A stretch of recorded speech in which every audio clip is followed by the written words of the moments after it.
Thank you, Courtney. I see a lot of faces that we are familiar with, but I think there's probably a few people that weren't here before, so I'll very quickly introduce myself and our team. I'm David Sargent. I'm an architect and town planner, and we're very honored and pleased that the City of Mission Hills selected us to help you prepare design guidelines for such an unbelievably great community. I will introduce our team who has been working with me feverishly for the last 4 days.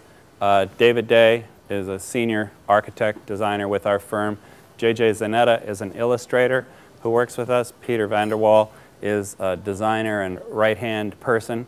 And Ann McGlone is our colleague from San Antonio who specializes in historic architecture, historic neighborhoods, conservation and preservation of great historic stuff.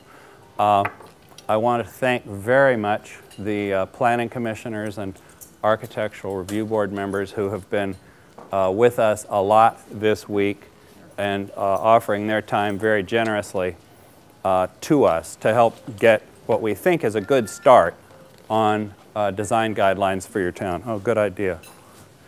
Would you grab my phone and make sure it's off? Thank you. So, what we did on Tuesday night was present a fairly detailed analysis that we've had done of the design of the town in terms of the structure of the neighborhoods, the qualities of the green space that everybody values so much, the character and massing and style of the homes. And I'm not going to do a long version of that analysis tonight. What I'm going to do is sort of go through the structure and some of the major ideas that we intend to have in the guidelines. And I've sprinkled a little of that analytical business in for people who may not have been with us before. But I'm going to go through quickly on behalf of our birthday boy back there, and just mostly so that we'll have time for you folks to let us know what you think of what we've done so far and offer your suggestions. And then, well, that's it. So the basic structure, and this is a work in progress. We're just starting now to make the ideas that we have heard are important to your town into design guidelines. But essentially, we're going to start with an introduction, followed by a section on the design of the site design and how the landscape of your town flows together. We're not going to do detailed landscape design guidelines that tell you what kind of bush you should have or anything like that. It has to do with the design character, mostly of the front yards, but it'll also include some suggestions on yards in general. The subject of massing of buildings, which we're going to write that section meaning not just how tall the building is, but how it sits on the lot, to some extent where it sits on the lot, how it relates to houses around it, and how it shapes itself into a home that has a lot of the same characteristics and classic presence as the fine homes from your heritage. Then we're going to talk some about architecture and what we're thinking of as Mission Hills styles. That is not going to say you have to pick a style that we mention, but it's going to describe what we have found and what we are finding quite a few folks from here agree with our, we have worked together to come to a consensus that there's certain types of architectural expression that are really characteristic of Mission Hills. And if you're going to do one of those styles, it's going to offer some recommendations on how to do them really well. Because the one thing we've heard from everybody is that people value the variety of style that is expressed through the homes of Mission Hills. But without any exception, we've heard, I think, everyone say that whatever style is chosen, it should be one of the finest examples of that style that you can find. And then we're going to have, so those are going to be the basic design guidelines or recommendations. And then there's going to be some adjustments to those or some specific suggestions depending on which part of town you're in that'll make little tweaks to the general recommendation about site design and landscaping, tweaks to the general recommendations about massing, tweaks to the general recommendations about architecture. And we'll go through that in a sec. So the first section, introduction, is going to have a, why have design guidelines.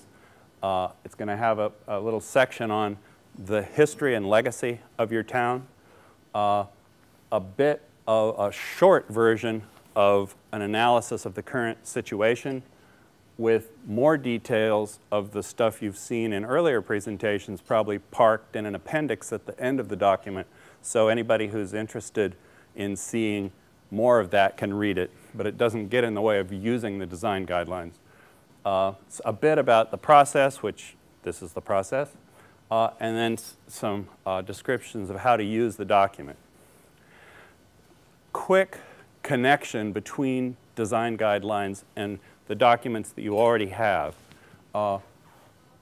Your comprehensive plan is a document that probably not everyone has read cover to cover, but it's a very good document that describes in detail the history of your town, how it got to the way it is now, and establishes some high-level policies about what should be conserved, what should be preserved, how Mission Hills should change or not change in the future. You have zoning standards that provide quantitative standards for how big houses are supposed to be in different parts of town. Those started off as very generic standards back in the 60s and started to sort of round off the corners of the fine-grained, very handmade sort of design that Mission Hills inherited from past generations. So the zoning standards have been particularized over time so that they provide more, they more clearly define what would be appropriate in your neighborhood.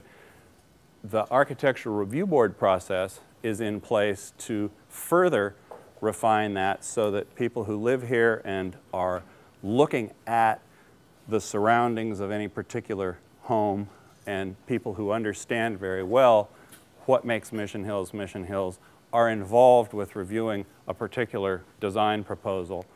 But the guidelines are, the intention of the guidelines, for the most part, is to take all that knowledge that the folks that have been evaluating what fits into Mission Hills and what doesn't fit into Mission Hills, and put it on paper so that before a homeowner, well, in some cases before you buy a home, you can see generally how the community expects that the properties, your property and properties around you might change or not change over time. Basically sort of cards on the table so everybody's playing with the same base of information. And this process, which the next step of which is that we'll bring back a draft of the design guidelines that we think will do what you folks are trying to accomplish with your town. And everybody can agree that that is, in fact, a fair description of what Mission Hills is and what are the main things that you should be considering as you make a decision about new homes. The history of Mission Hills, I think you've probably all heard this from me before, but not all maybe. J.C. Nichols was he was a visionary and very much ahead of his time developer who developed the whole Country Club district, including Country Club Plaza, all the neighborhoods for a mile or mile and a half south of the Country Club district, Country Club Plaza, and including, of course, Mission Hills. And here's Country Club Plaza. Here, this is a map from the 20s that he drew that we got from the Kansas City Public Library. The green highlighted area is Mission Hills, which pretty much south of 63rd was mostly fields in 1920, and some details of which have changed up here, but the bones of it are exactly what he intended. And he very much wanted to plan this set of neighborhoods to be permanent in their value and permanent in their character and a really good investment. And he thought that orderliness and beauty were two of the top values that should be present. And the result was this seamless network of picturesque streets populated by consistently fine buildings that each made a series of very different places that all flow together without feeling like you're going sort of from one town to another or one environment to another.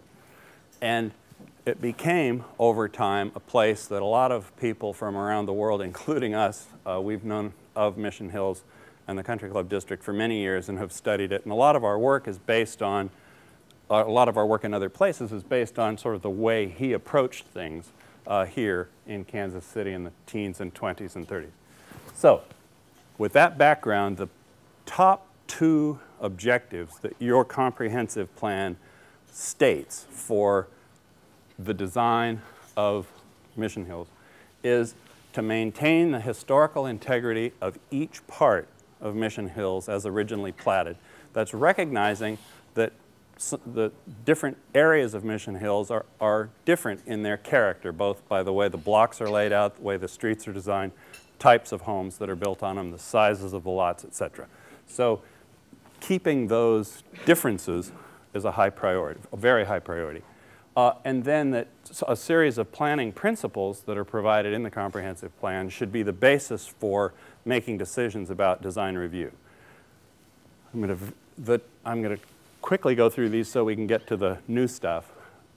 There are 9 principles in your comprehensive plan, the first 8 of which basically say you've got a beautiful street network and a beautiful green space that ties your whole community together. Don't mess it up. And you know the value and the beauty of those spaces as better than we do, I'm sure. And this one here is saying maintain the visual diversity of the area. We think is, again, just saying keep the uniqueness of each part of Mission Hills unique rather than blurring them all together or changing one part of town to look like another part of town. Preserve the beautiful statuary that he spent so much time and money bringing back from Europe, or actually in the case of that one, you more recently brought that back from Europe after somebody ran over the original one, but it looks pretty much like the old one.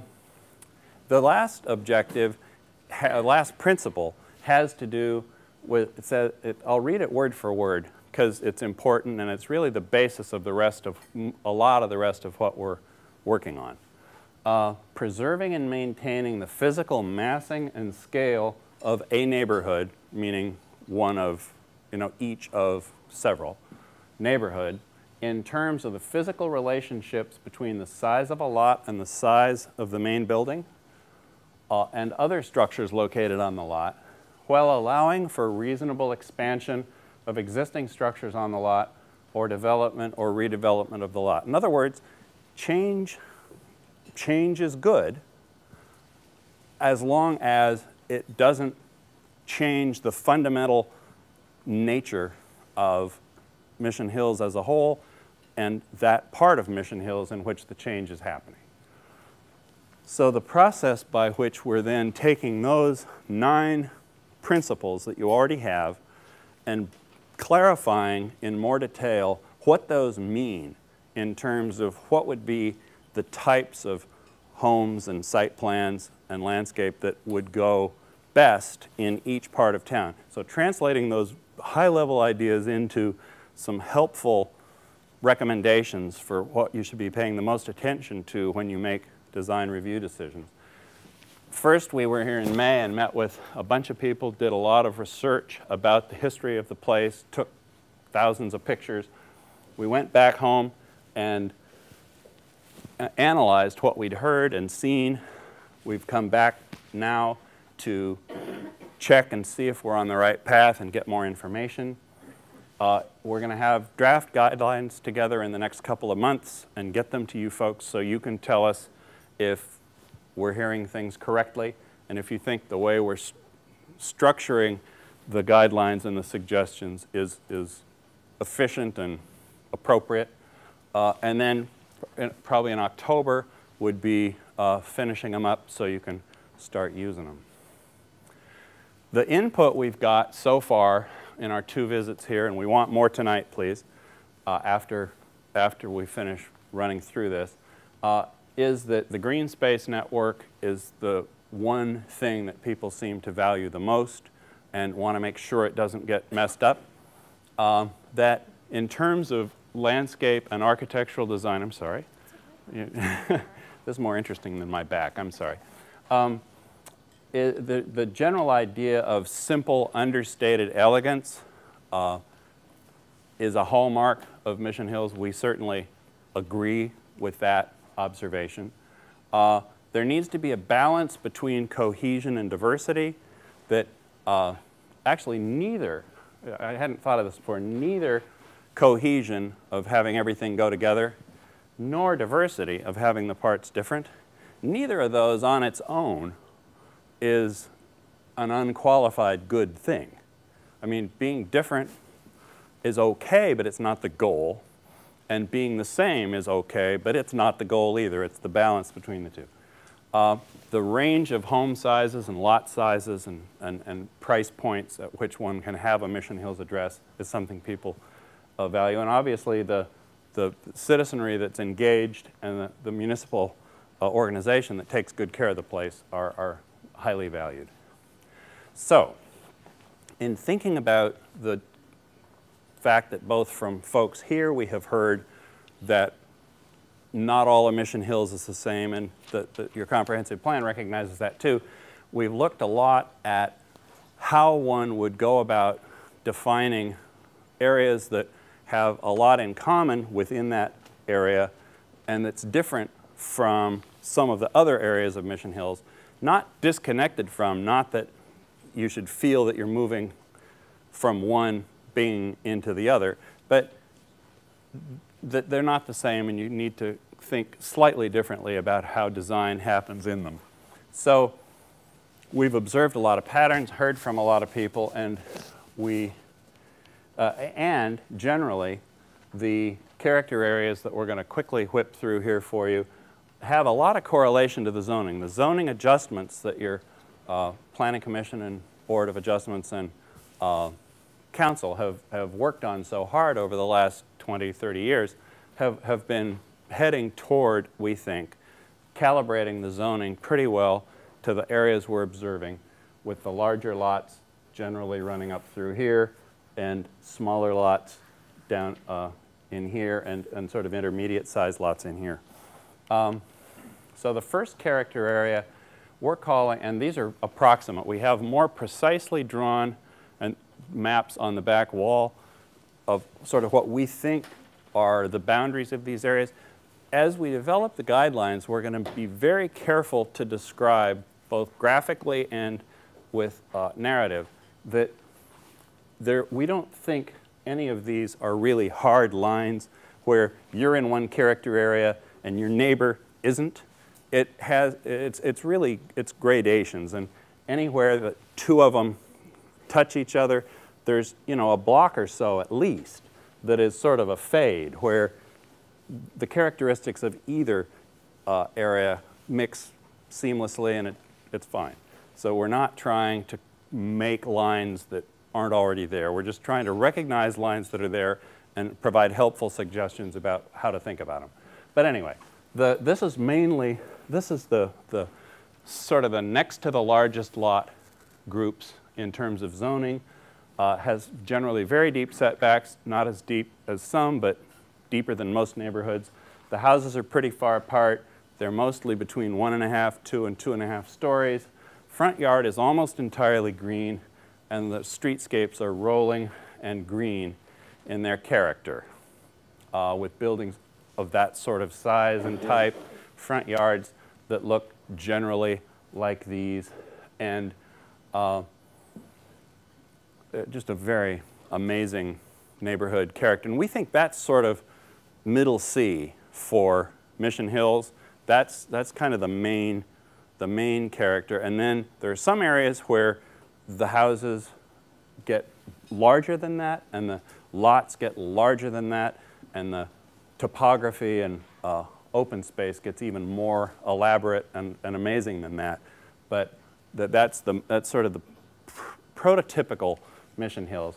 And we think that and we'd be interested to hear any comments you have at the end about whether we're right or incomplete or whatever on these. We think that the top priority is that the guidelines could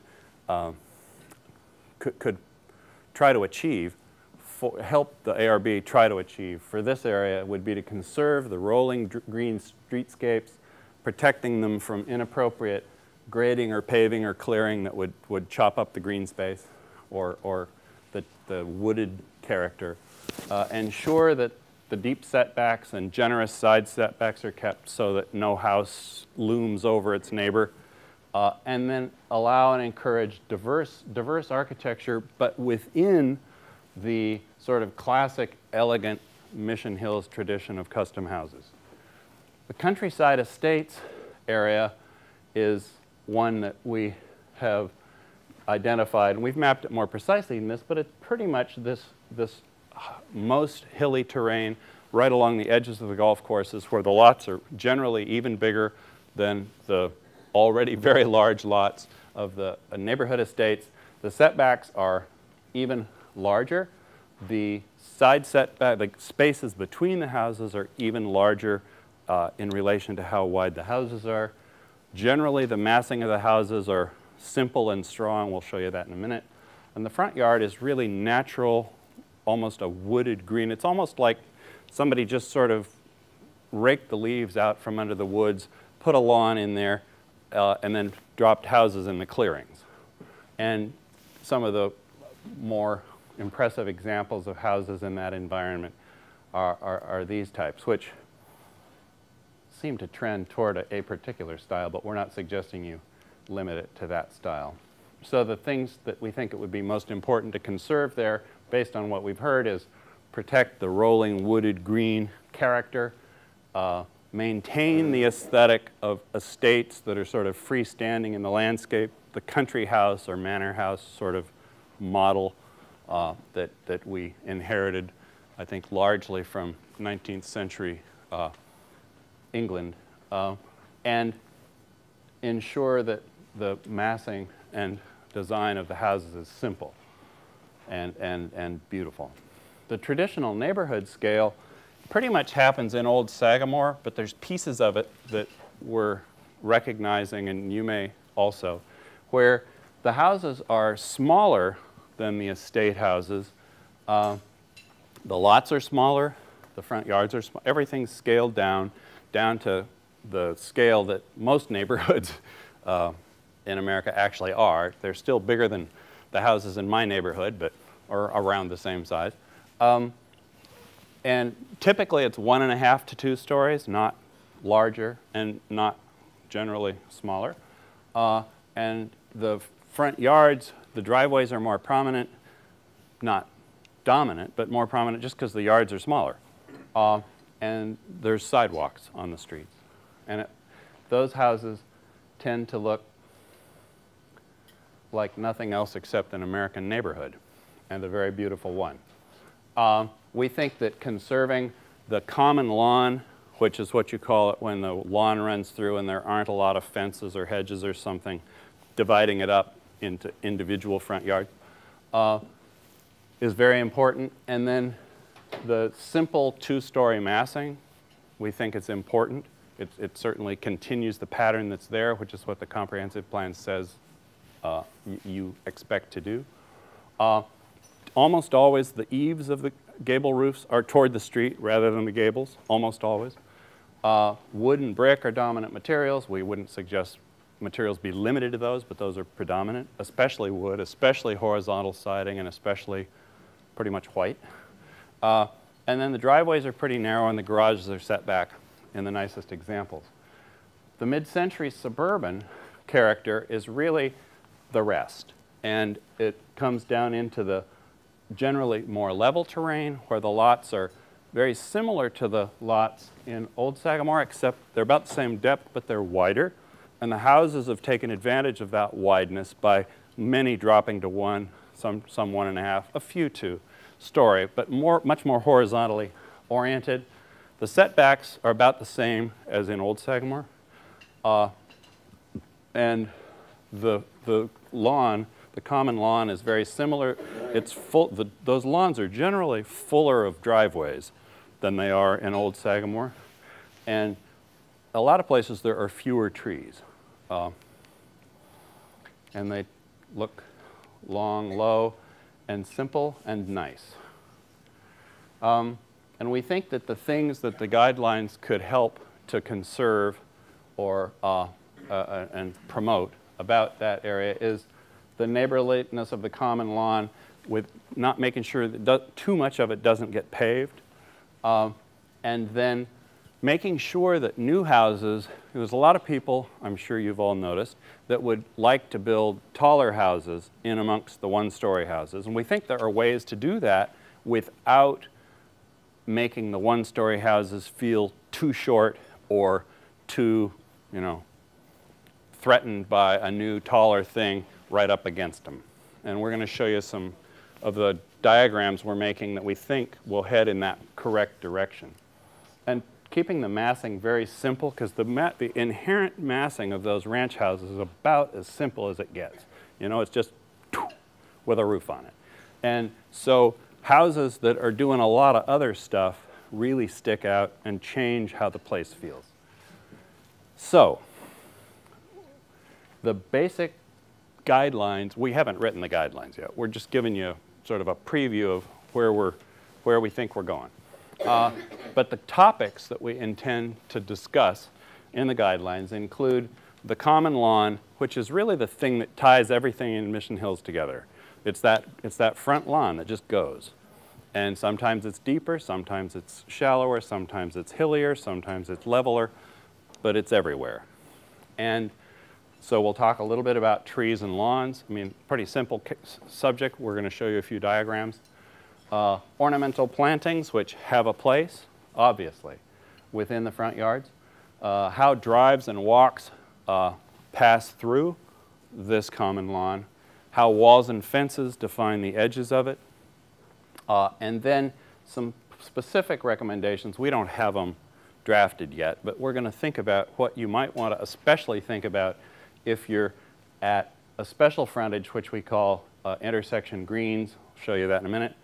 If you're along a creek or a hill, or if you're on one of the more heavily traveled roads or right up against one of the country clubs where the nature of the street in front of you is that it's there's a bit more of the general public. There's more activity on some of those frontages than there is just in the average neighborhood street.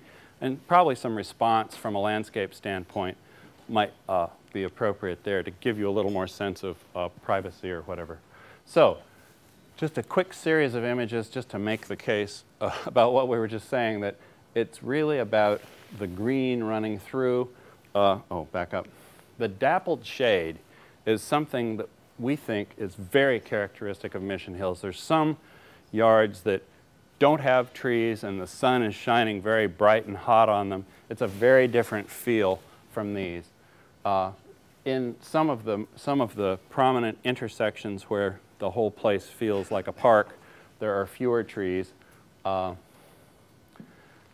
in most cases, there's a lot of shade in the yards and on the houses. The ornamental landscaping and hedges and flowering plants are almost always sort of up close to the house. They're not out here typically by the street, which would again disrupt that flow. That's just an example of very deep shade, and we just think it's very lovely. It gives it just gives a beautiful quality to the yard. Then in some parts of Mission Hills, you actually have sidewalks, and the street trees start to line up in rows. That's more true in Old Sagamore than any of the others. There are a lot of street trees all throughout Mission Hills. They're the ones that are close to the street, but most places you can't. They look pretty much the same as the trees that are in the middle of the yard, which gives you that sort of wooded look. Whereas in Old Sagamore, you have this more of a traditional neighborhood look where the street trees make the rows. Our first recommendation on driveways is that you really see them as little as possible. This is just a picture we happen to take where, I mean, there's a driveway here, but it's over there, and I'm sure when you're over there, obviously you see it, but as a percentage of the front yard, it's a very small thing, and there's a lot of angles from which you just hardly see it, which we think is just perfect. In some case, well, then certainly you need driveways to get your car into your garage. In this case, it's going back to a garage that is set back into the lot-of-ways, which we also think is a very strong characteristic. We are going to suggest that they be as narrow as possible, maybe narrower than this one in general, because if the configuration is such that this piece of the driveway is really just to get you back to where your garage is, we think they could be narrow. A lot of them could be narrower than they are, which would give a lot more green. And where they are provided, perhaps if they can be a color other than the bright white concrete, that would also blend in more to the front. In the case of the circular drives, when they're a little bit up above the street, this pavement here shows up a lot less because of your eye level as you're on the street. So we think that's a strong, that's something to consider when putting driveways in. And there's some cases where you have very beautiful houses that would be even more impressive if there weren't such a big piece. I'm sure this may be one of your houses, and I apologize in advance that it is, if it is. But what we're saying only that the house is very beautiful, and we think it would be even more stunning if there were less paving. And walks are the other thing that passes through that green, and we're showing you just a couple shots of ones that we think are just fantastic in how they relate to the house, how they welcome you as a visitor into the house. And there's walks and there's walks. I mean, in this kind of a place where there's some terrain, this does a very beautiful job of taking you to the front door. And this, it's just a beautiful extension of the house and connecting the house to the street. So in general, we would suggest the design of walks that connect you to the street be as carefully considered and sort of impressive in an understated way like these, and that the driveways sort of disappear to the extent they can.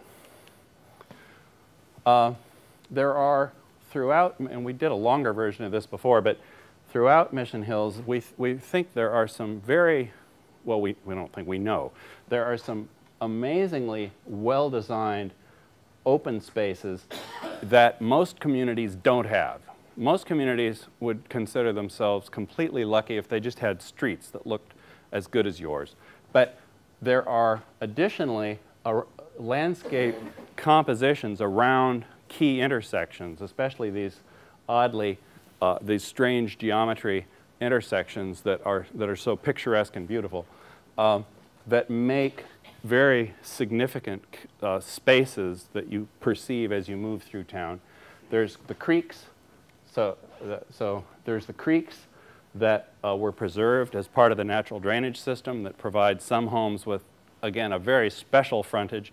We're not thinking of any very tricky or draconian guidelines that would be different for those, except just to recognize that they're there and make sure that the way you face the house and the way you put your walks and drives is especially careful, because those are such beautiful parts of the community landscape. You've got the big hillsides over here, which it's very important to the overall look of the place. We think that they remain looking sort of natural and wooded for the most part. And then you've got, these don't show up very well because of the color, but you've got the country club frontages, which we think maybe deserve a special consideration. So we've started these diagrams in terms of how we believe you all and we as designers are perceiving the green space that everybody talks about. In the neighborhood estates, in sort of the main classic Mission Hills environment. It certainly includes the street itself. It certainly includes these front yards. And it really includes quite a bit of the side yards, because the houses are spaced so far apart that your perception of that open space really sort of soaks in, as it were, between the houses. So how the landscape, keeping that landscape sort of simple, elegant, and reasonably consistent from house to house to house to house is, we think, pretty important. And then we're not diagramming any backyard landscaping here. That's not because we don't think backyard landscaping is important, but we just only had so much time this week. And so the street trees here, the dark green ones are just diagrammatically the ones that belong to the city, and the light green ones are the ones that belong to the property owner, and these little ones are maybe ornamental trees and other plantings that are right around the house. But all of those flow together into a seamless composition, and there's a lot to be said for that composition not changing radically from house to house to house. In the countryside estates, it's even more, it's almost a 360-degree landscape, and in fact, there's many homes that can be seen not only from the front, but also from the back, and many from the sides. So we think that a flow of that landscape is quite important. Here is just, we've just taken this apart in the traditional neighborhood piece, which is old Sagamore, some parts in new Sagamore, and some parts of the neighborhood estates, where you again have the trees the city owns, the trees that shade your front yard, and ornamental landscaping up against your house. But you start with the common lawn that consists of the part the city owns, the part in front of your house that you control, and then this closest to your house band that more often has flower gardens and other types of trees in it. And the whole composition, again, flows, which is very characteristic of Mission Hills. There's a lot of communities that are very different from that.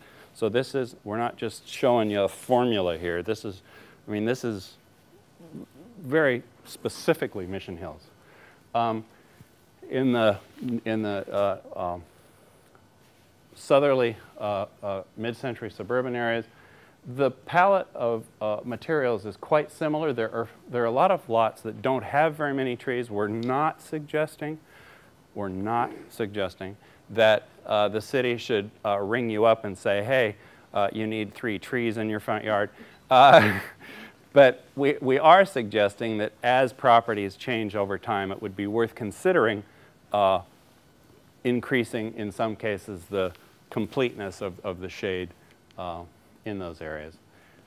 Then there are a lot of, in addition to just the streets, there are these intersection triangles throughout town where we think that one of the most important characteristics is that the character of the trees and the landscape in these triangles and the character of the landscape in the front yards is basically the same.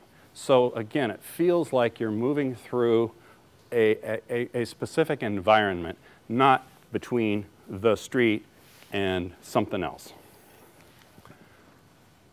Come on, baby. There we go. There are throughout the community these spaces where the roads pass through this kind of a picturesque intersection.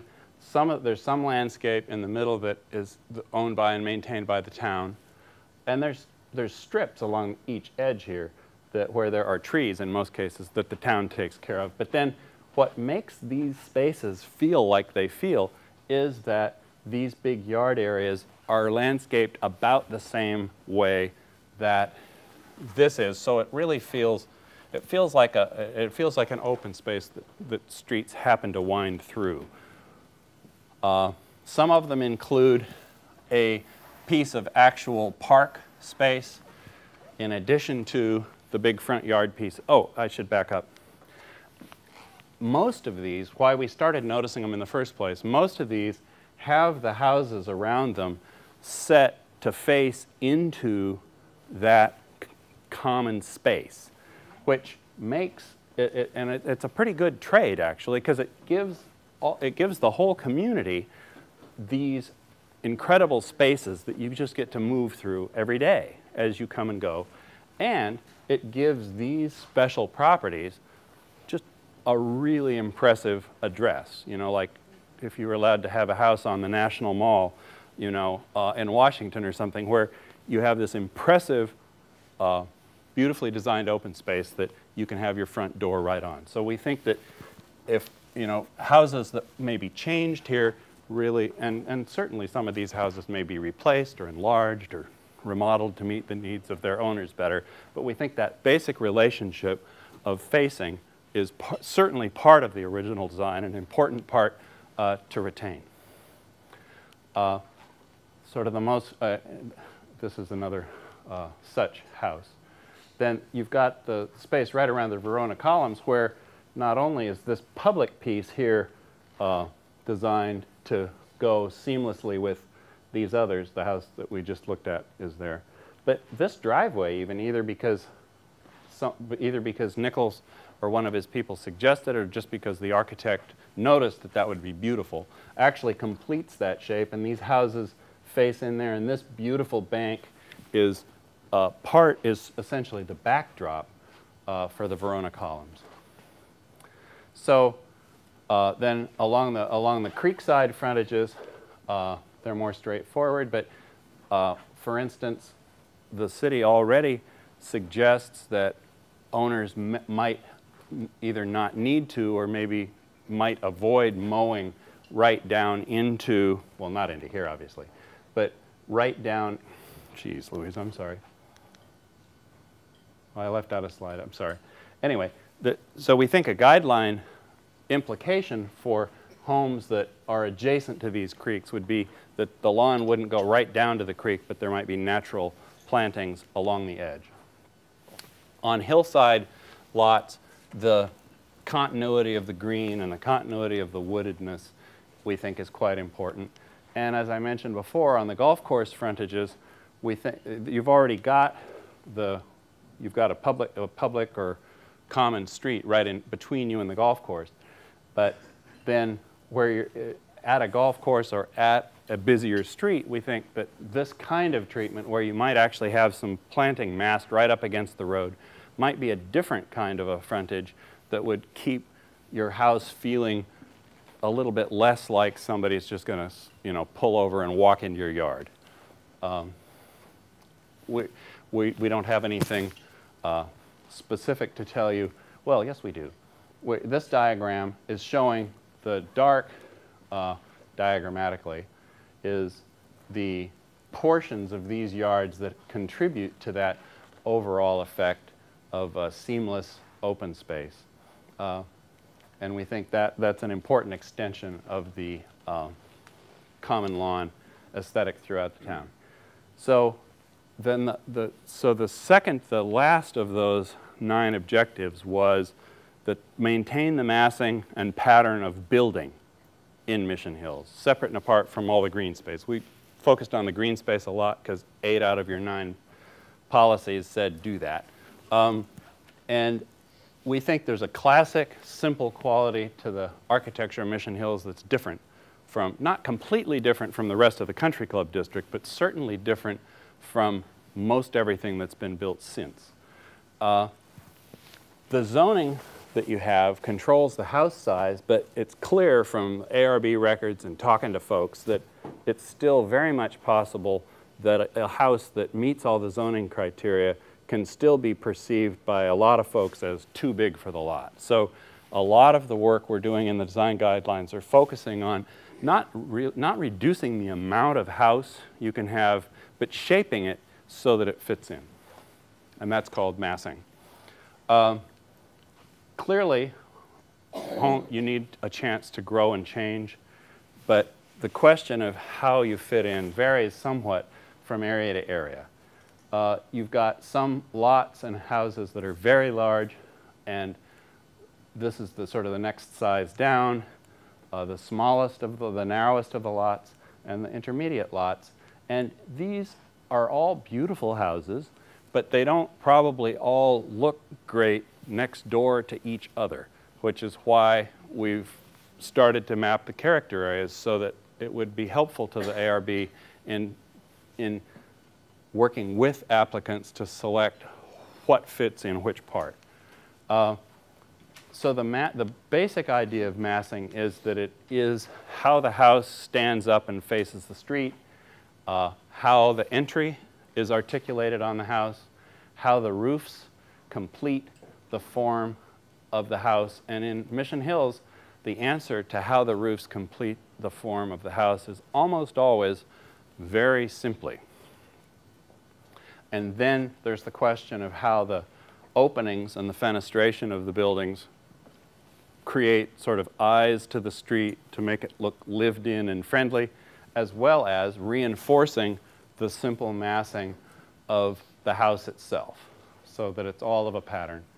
And that pattern of massing of a main house with some wings happens at smaller scale, medium scale, and at a very large scale, depending on what part of town you're in. But the basic concept is the same.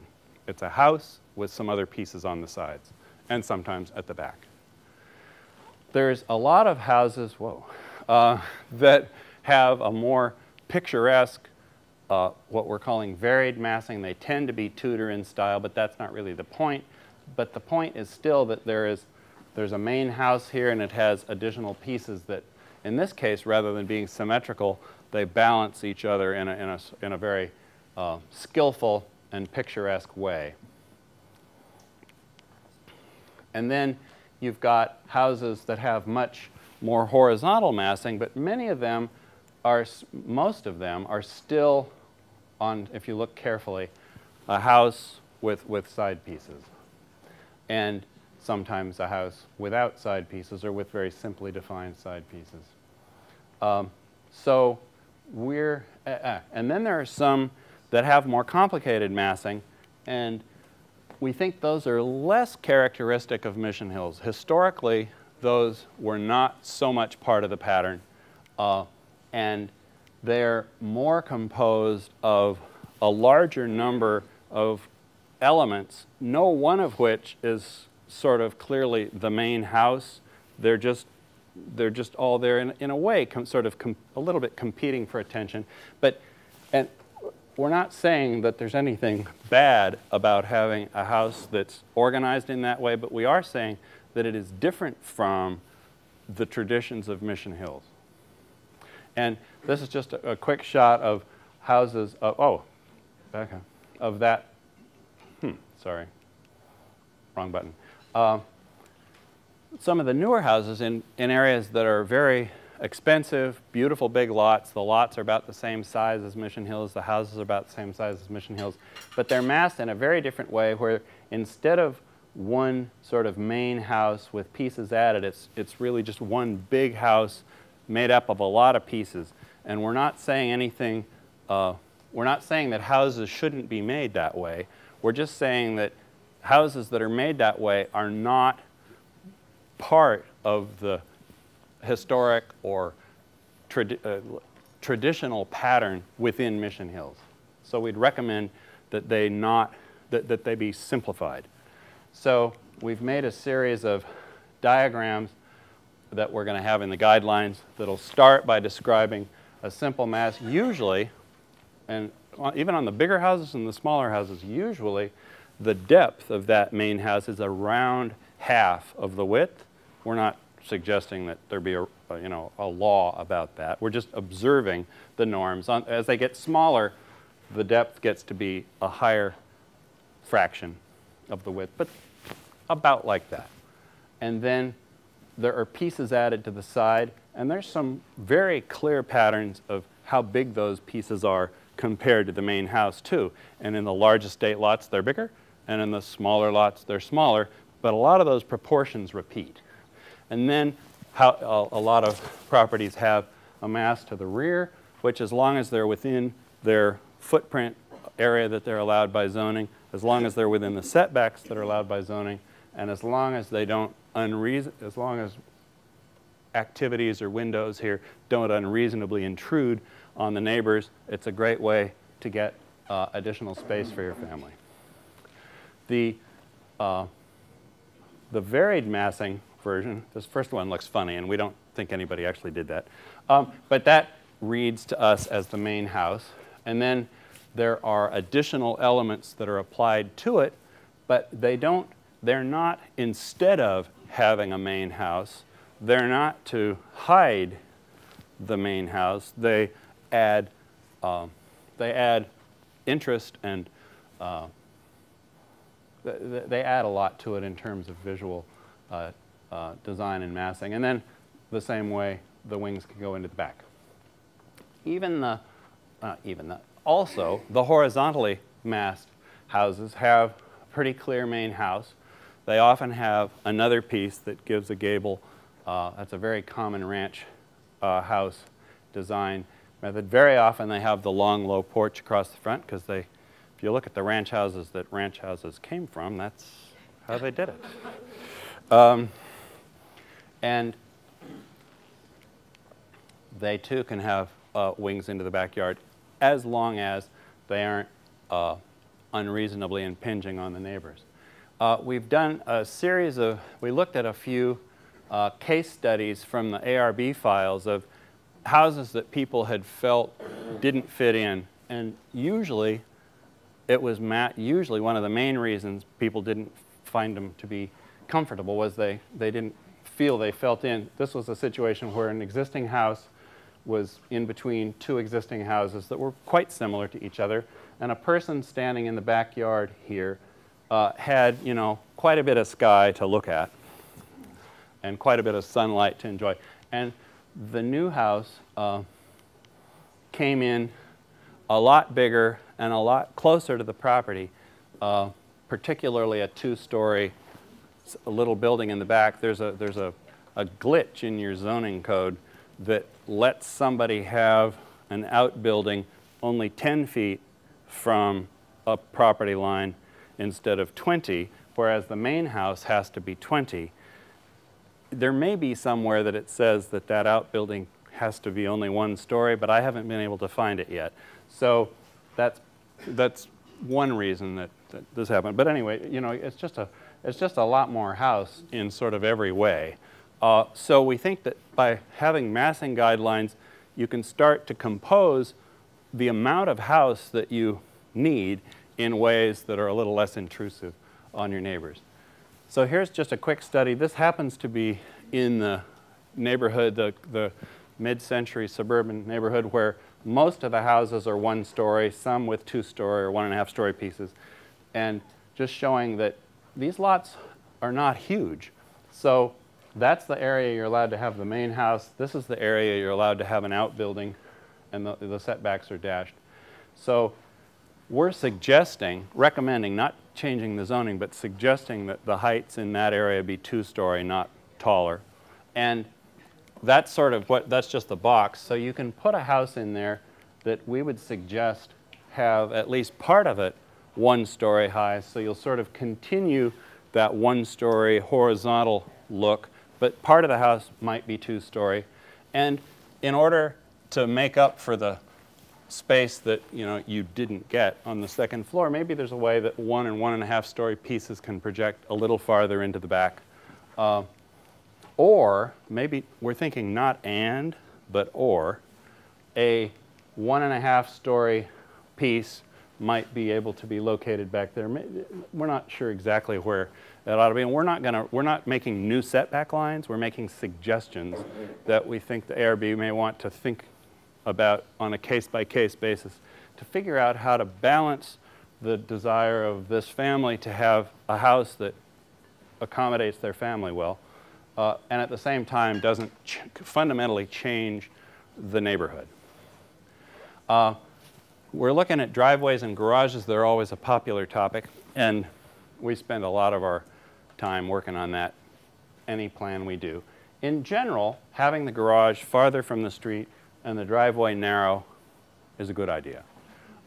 There's a lot you can certainly, a lot of your houses have garages that are about the same distance from the street as the house. It makes a big difference if the piece that the garage in is in is a little bit behind the main house, instead of just having a garage door in the same wall that you go in and out. This makes it feel more like people live here and a little less like cars live here. And whenever you're on a corner lot, having the garage away from the corner certainly is better from the standpoint of the sort of flow of green space around the streets. Not an inviolate rule. And then there's a lot of issues with people wanting to have more garages or more space for more cars than they've had before. And there's a bunch of ways to do that. We just did this one quickly today, actually this afternoon. And if there's a decent little bit of green between you and your neighbor, if your driveway isn't heroically wide, and especially if this little space that cars use to turn around has a little bit of screening so you're not looking right bang at the garage doors. Again, we're not suggesting that there be adopted official styles and you have to, march along following one of them. But they are very common, and most of them are done at a very high level in Mission Hills. And so new houses that do these same styles worse would detract from the overall quality of Mission Hills.